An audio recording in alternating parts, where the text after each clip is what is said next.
Баршаңызға сәлем. Үй жағдайында жасалатын булочка дайындаймыз. Видеоны соңына дейін көріп шығыңыздар. Алдымен жылы сүтке ашытқымызды саламыз. Тұзымызды салып, екеуін біркелкі араластырамыз. Одан кейін қантымызды ерігенше блинчиктің көмегімен жақсылап араластырамыз. Араластырып болғаннан кейін сары майымызды және бір жұмыртқамызды салып, блинчиктің көмегімен тағы да бір араластырып аламыз. Араластырып болғаннан кейін ұнымызды салып, біркелкі қамыр дайындайтын боламыз.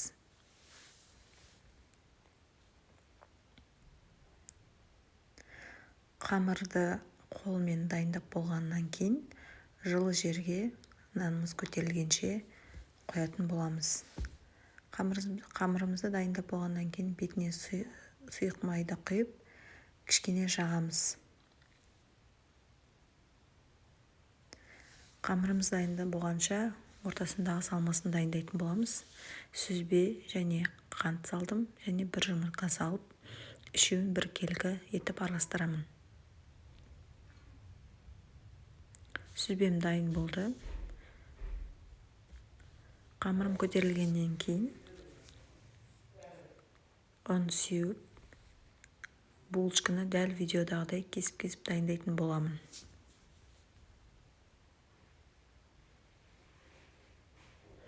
Осылай қамырымның шетінен кесіп, булочкаларды дөңгелек қылып дайындап бастаймын.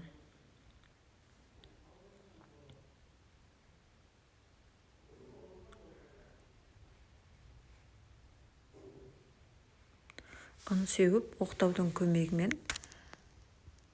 булочкаларымды видеодағыдай дайындап шығамын.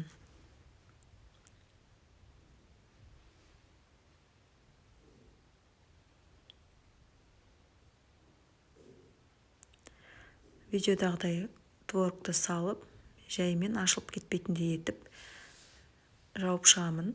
Пышақтың көмегімен кесіп, әдемі булочка дайындайтын боламыз.